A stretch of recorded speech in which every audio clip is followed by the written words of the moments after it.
Hello everyone. Today we are going to study the morphology of bacteria. I am Dr. Sharad Deshmukh from S.S. Jaiswal College, Arjunimur. Under the morphology of the bacteria, we have to study the number of characters like size, shape, arrangements, motility, and spore formation. These are mainly included in the morphology of the bacteria. But to study this character, we require the specific method.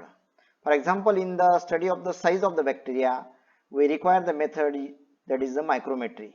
But to study the shape, arrangement, motility, and spore formation, it is necessary to impart the color to the bacterial cell because naturally they are the transparent or the semi-transparent.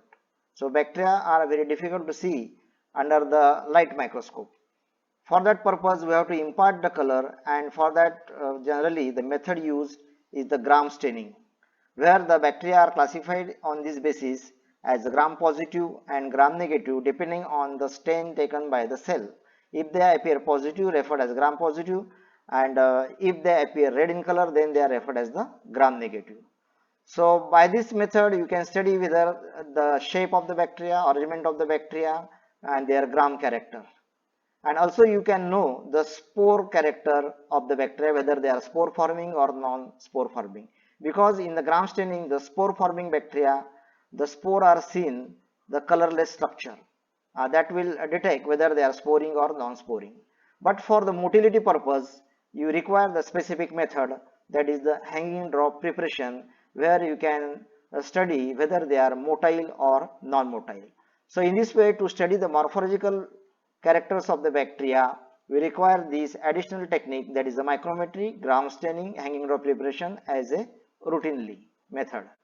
So coming to the study of the size, as far as the size of the bacteria is concerned, then the unit used for the measurement in microbiology is micron. What is the micron? The 1 micron is the 1000th part of the millimeter. The routinely we see millimeter, centimeter, like that one. But the micron is the 1000th part of the millimeter. And it is also denoted as a micrometer. So when you write the size of the bacteria in the micron, either it is mentioned as a micron or the micrometer. Then 1000th of the micrometer is 1 nanometer. That is also a useful unit in the denoting the structure of various organelles in the bacterial cell, that is the nanometer. The next is the 1/10th of the nanometer is the angstrom unit. So in this way, in the microbiology you require the terminology micrometer, nanometer, and angstrom. These are the units required to denote the size or the that particular bacteria or organelle. Then the bacteria are generally 0.1 to 1.5 micron in diameter and 2 to 8 micron in length. Although this variation can be seen in depending on the particular species of the bacteria. But some bacteria, they are exception to this. They may be very long in size, like the Treponema species or the spirochetes, which are about 15 micron in length. Then we will come to the shape of the bacteria. The bacteria occur in different shape. There are number of shapes are seen in the bacteria, and depending on they are named differently. Now in the first case you can see here, the bacteria may be the spherical in shape, they may be the rod shape, they may be the spiral shape. So now you can see here the spherical bacteria are referred as the coccus as a singular cell. If they are the multiple cell, that is referred as the cocci. The rod shape are known as the bacillus, and in the multiple form it is the bacilli. Then the third is the spiral shape, that is the spirillum. In addition to this, the bacteria also occur in the comma shape, spherical plus rod shape, in between the rod and cocci, then the spirochetes. Now you can see here the comma shape bacteria, the best species is the Vibrio. And some bacteria may be in between the rod and the cocci, they are referred as the Coccobacillus. That's why we have seen that the spherical plus rod shape, that is referred as the Coccobacillus. And next one is the spirochetes. It is a long coiled spring like structure. It is generally much more longer, so minimum 10 micron in length, maybe up to the 15 micron in length.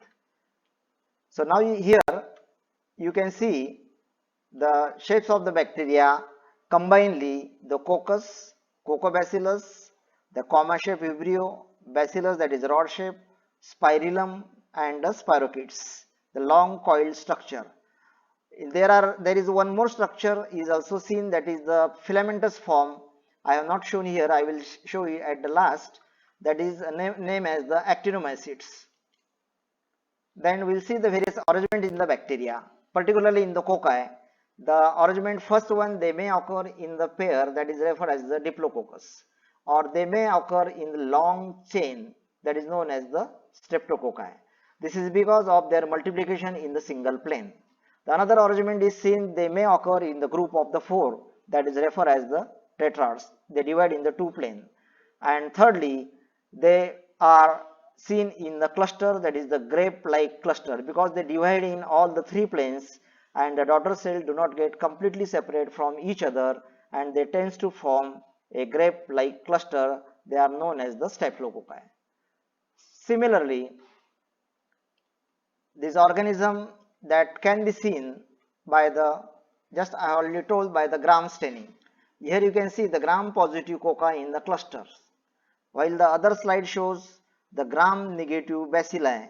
These are the randomly present, and these are the rod shape. As they are gram negative means they are red in color, and gram positive because they are the appearing violet in color.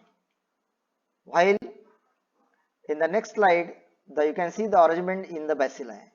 In the bacilli, you can see very few arrangements only. The first slide shows the gram positive bacilli in the chain, while the other show the gram positive bacilli in pairs, that is the diplobacilli.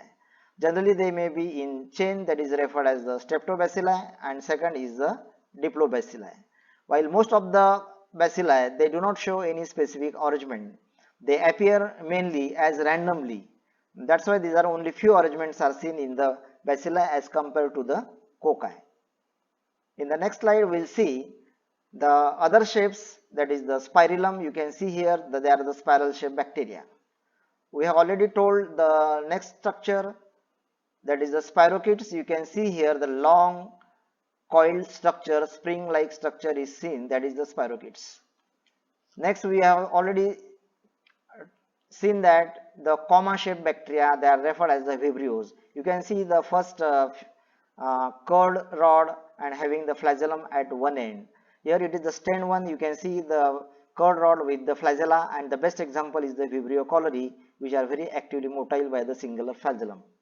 The next one, you have already know that I have already told that there is another structure seen is the branching filaments, and these branching filaments include mainly the actinomycetes groups. It is just like the fungus, that's why it is known as the actinomycetes, fungus like structure which is seen in some bacteria. And in this way, these are the various shapes, size and arrangement of the bacteria. And you can see the other character I have told, that is the spore formation by the simple gram stain can show. And although the specific staining technique can be also be used for the detection of the spore, that is the Schiffer and Fulton method. While the motility of the bacteria is detected by the hanging drop preparation, where you have to use the liquid culture of the bacteria and you can observe the motility under the microscope. That method is known as the hanging drop preparation. In this way, we can study all these characters that include under the morphology of the bacteria. Thank you.